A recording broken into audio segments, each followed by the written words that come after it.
Você já enfrentou alguma tempestade na sua vida? Quando a Bíblia fala de tempestade, geralmente está relacionado a problemas. E ninguém gosta de passar por eles, ninguém gosta de enfrentar problemas. O que muitas vezes nós não sabemos, ou pelo menos não percebemos, é que os problemas eles são muitas vezes didáticos na nossa vida. Eles nos ensinam muitas coisas. E é sobre isso que eu quero falar com você. Algumas lições que nós podemos aprender na tempestade.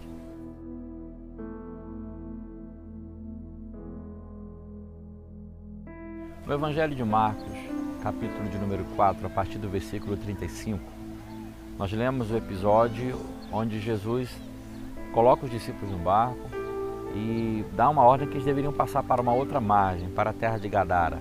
No meio do caminho se levantou uma grande tempestade. Fico eu imaginando que não era uma tempestadezinha qualquer, porque ali tinha pescadores experientes, mas diante daquela situação eles pensaram até que iria morrer. Jesus estava no barco, diz a palavra que ele estava dormindo na popa do barco, quando foi acordado pelos seus discípulos que perguntaram a ele: Senhor, não importa que pereçamos. O desespero deles era tão grande, que de fato eles pensavam que ia morrer, queriam sucumbir naquele problema. A Bíblia fala que Jesus então ele se desperta, se levanta, ele acalma o mar, acalma toda aquela turbulência que estava ali em volta, aquela tempestade que estava em volta, e depois repreende os seus discípulos, perguntando se eles não tinham fé.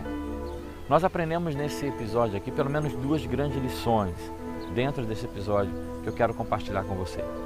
Primeiro, é que o fato de Jesus estar no barco não os isentou da tempestade. Muitas vezes nós estamos passando por alguns problemas na nossa vida e pensamos que o Senhor se afastou de nós. Achamos que por estarmos com Cristo nós nunca teremos problema. De fato, esse é um evangelho que tem sido pregado em muitos lugares, porém não é o evangelho verdadeiro. Jesus ele disse que no mundo nós teríamos aflições, mesmo estando com Ele, mesmo na presença dEle. Haverá algum dia que nós vamos encontrar com a tempestade, que nós vamos ter que enfrentar a tempestade. O fato de você enfrentar problemas não significa que você está longe do Senhor, nem tampouco que o Senhor está longe de você. É simplesmente porque você está neste grande mar.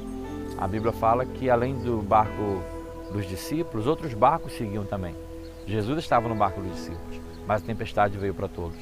Quando acontece um problema, muitas vezes de ordem dentro de uma cidade, às vezes uma crise dentro de um país todo, sejam crentes, incrédulos, sejam fiéis ou infiéis, sejam pessoas das mais variadas religiões, seja o que for, todos vão enfrentar as mesmas tempestades, os mesmos problemas. Então a primeira lição que eu aprendo é que o fato de Jesus estar no barco não me isenta da tempestade. Mas diz a palavra que quando Jesus acalmou a tempestade e tudo aquilo voltou a se tornar bonança, se tornou calmo, a pergunta dos discípulos era: quem é esse que até o vento e o mar lhe obedecem? Aqui me ensina uma segunda lição, que muitas vezes é na hora da tempestade que nós passamos a conhecer um Jesus que nós não tínhamos conhecido até naquele momento. Os problemas eles nos revelam o poder do nosso Deus. Até aquele momento os discípulos conheciam um Jesus que ensinava, um Jesus que curava a enfermidade, mas não um Jesus que ele tinha poder sobre as forças da natureza. Você precisa entender que muitas vezes o Senhor te coloca no problema para ele se revelar de uma maneira muito mais gloriosa e muito mais poderosa na sua vida. Portanto, quando você estiver enfrentando uma tempestade, aprenda a perceber as lições que o Senhor está incluindo no meio delas, pois certamente ao final dessa tempestade você sairá muito mais sábio, muito mais forte, muito mais edificado e com uma experiência muito mais profunda com o nosso Deus. Que Ele mesmo te abençoe e guarde você e a sua casa em nome de Jesus. Um forte abraço e até a próxima. Queridos, se esse vídeo edificou você, nos ajude. Não esqueça de dar o seu like e de compartilhar também para que essa mensagem chegue ao coração de outras pessoas. Tá bom? Um forte abraço.